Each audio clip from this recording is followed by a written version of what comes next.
Aisyah Tarindo dari lokal C dengan NIM 240101010199.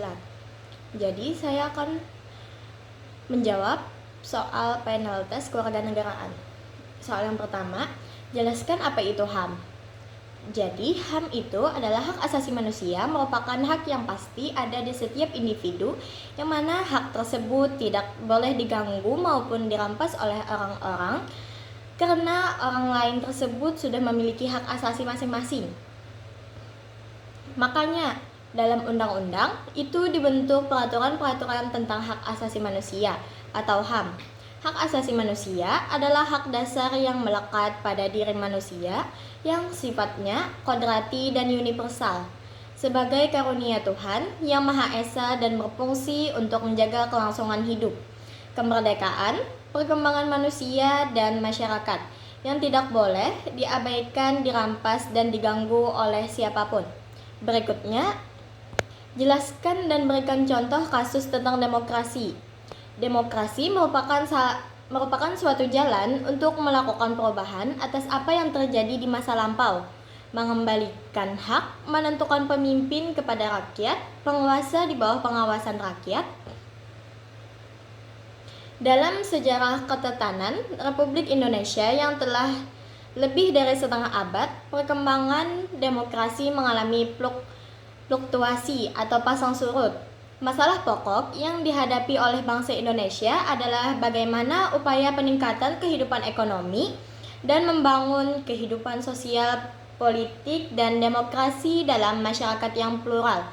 Contohnya, pemilu di Indonesia adalah salah satu pilar utama demokrasi di Indonesia. Pemilu seringkali menjadi sorotan karena dinamika politik yang kompleks. Berikutnya soal nomor 3. Bagaimana pendapat Anda mengenai otonomi daerah? Jadi, otonomi daerah merupakan sebuah konsep yang memberikan kewenangan yang lebih luas kepada daerah untuk mengatur dan mengurus rumah tangganya sendiri. Ini adalah upaya untuk mendekatkan pemerintahan kepada masyarakat dan memberikan fleksibilitas dalam merespon kebutuhan dan potensi masing-masing daerah. Berikutnya soal nomor 4. Analisislah tentang masyarakat madani.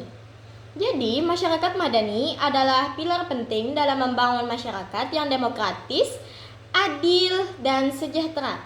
Namun, pembangunan masyarakat madani memerlukan proses yang panjang dan kompleks.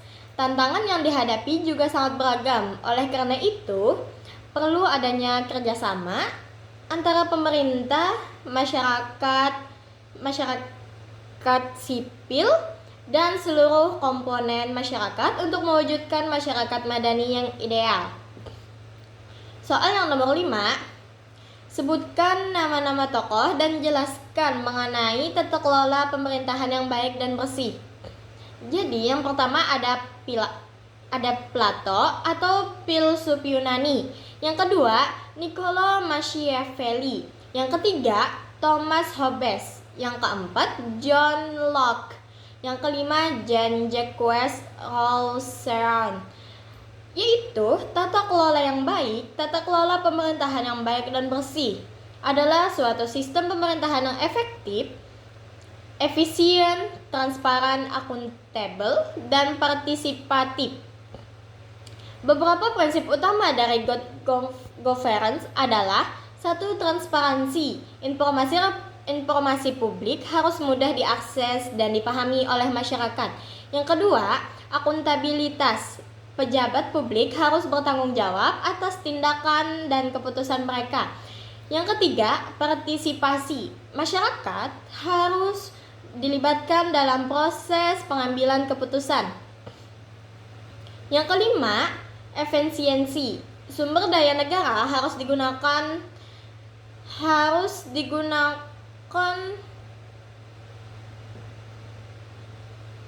secara optimal untuk mencapai tujuan pembangunan. Yang keenam, keadilan. Hukum harus ditegakkan secara adil dan merata. Yang ketujuh, responsif. Pemerintah harus responsif terhadap kebutuhan dan aspirasi masyarakat. Berikutnya soal nomor 6.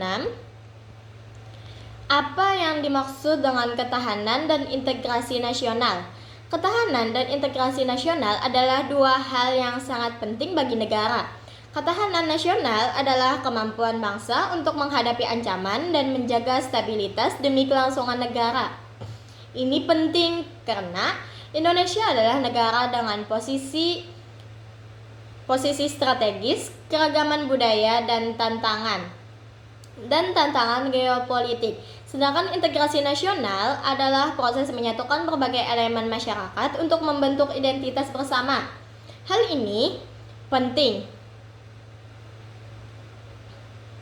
mengingat Indonesia terdiri dari berbagai suku, agama, dan budaya yang rawan konflik jika tidak dikelola dengan baik. Karena itu keduanya saling terikat. Ketahanan nasional yang kuat membutuhkan integrasi yang kokoh, sementara integrasi hanya tercapai jika negara memiliki ketahanan yang mampu menjaga persatuan.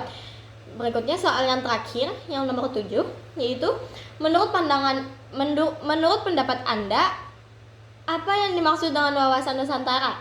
Wawasan Nusantara adalah sebuah konsep yang menggambarkan pandangan bangsa Indonesia terhadap wilayah, sumber daya alam, dan keberagamannya sebagai satu kesatuan yang utuh. Konsep ini menekankan pentingnya persatuan dan kesatuan bangsa dalam menjaga kedaulatan negara.